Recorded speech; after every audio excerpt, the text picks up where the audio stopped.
Beloved in Christ, I appreciate you joining me on the Healing Streams reflection.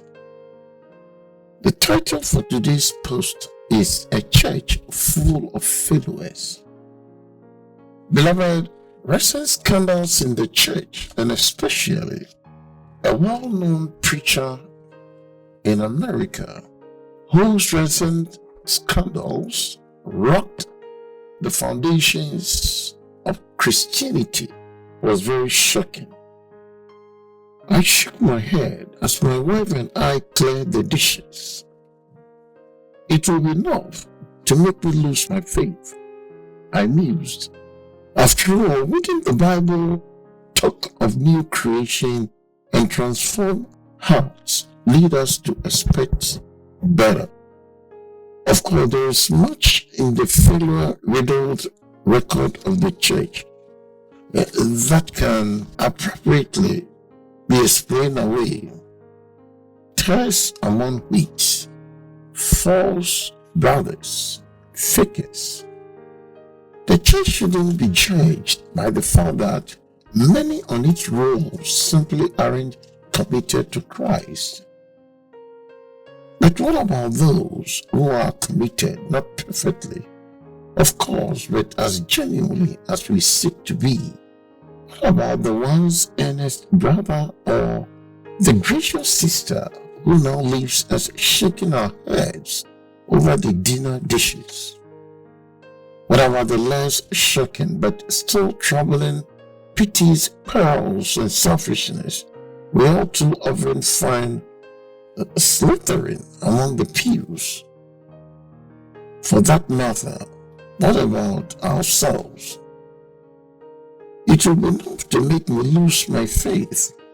That is, if it weren't for the people I met in the Bible. Consider just a few of the heroes.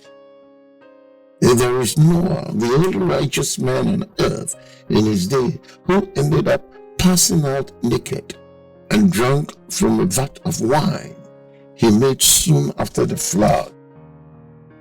Abraham, the man of faith, resorted to impregnating his servant girl to ensure God will follow through on his promise to provide a son. His wife Sarah didn't even believe the promise to begin with, laughing out loud when she heard it.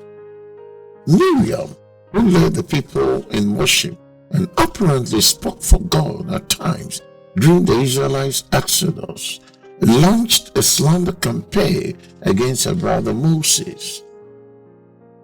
David, the man after God's own heart, committed adultery with the wife of a deeply loyal lieutenant and then had the man killed to hide his dark deed. John the Baptist died was so deep that after a life of impassioned ministry, he sent an emissary to ask Jesus if he was really the Messiah after all. As for Jesus' disciples, it is one false path and foolishness after another. Worrying about food within days of the Lord single-handedly, feeding thousands repeatedly, squabbling over who was tops even during the Last Supper, falling asleep in Gethsemane after Jesus begged them to keep watch, and then abandoning him as his enemies arrived to take him away. Even after the resurrection and a vision commanding him to embrace all people in Christ, Peter still needed a public dressing down from Paul for shunning Gentiles at mealtime. Meanwhile, Paul and Barnabas cried too fiercely that they parted ways for their second missionary journey. So where does this leave us? Need we slough into hopelessness, or perhaps simply settle for an "I will be perfect when I get to heaven" apathy? As Paul will say, may it never be. Even facet of Christian life requires gripping two seemingly opposite truths at once: justice and mercy, fear of no man, and humility before all, extravagant grace and unyielding faith, and in this case, a passionate pursuit of personal and corporate righteousness alongside an abounding awareness of the feebleness of every human, including ourselves. Christ calls his new creatures both to make and to be disciples. We are to take up our cross, work out our salvation with fear and trembling, and walk as Christ did, Matthew 16:24 and Philippians 2:12. And yet, juxtaposed with this uncompromising call is an expectation that those we encounter, even and perhaps especially believers, will frustrate and fail us. We suddenly do the same to others. It is worth pondering the virtues Paul urged the Colossians to apply as they interacted with each other: compassion, kindness, humility, gentleness, and patience, as Philippians 2:3-12 implores us.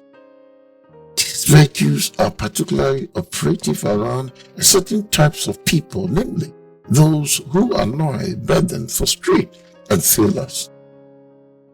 As it goes on, Paul makes even more explicit what will be necessary in our interactions with other believers. Bear with each other and forgive whatever grievances you may have against one another. Forgive as the Lord forgiveth. Philippians 3:13.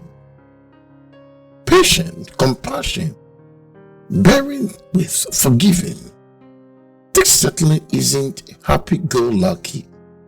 Everyone always gets along gathering. Paul is envisioning. It is as if he's reminding us that the only way to avoid disillusionment with the church is to dismiss our illusions from the beginning. The church will be full of frustrating, messed up, baggage-carrying people who need as much grace as we do. Tantalizing in the same passage, Paul describes this very group as God's chosen people, holy and dearly loved. Once again, disparate truths held side by side. Anyone who claims to live in him must walk as Jesus did, declares 1 John 2:6. Christian faith transforms actions, habits, and choices, or it is not faith at all. We shall expect nothing less of ourselves and pray for nothing less in others. But knowing that we are made of the same dust as Noah, Abraham, Sarah, Miriam, David, John the Baptist, Peter, James, John, and Paul, we stand ready to face the messy, even tragic realities we inevitably will encounter even in the best of our brothers and sisters. And we do so not with shock or contempt, but with compassion, but with kindness, but with humility, gentleness, and patience. Thanks for listening, and the good Lord bless you, and bye for now.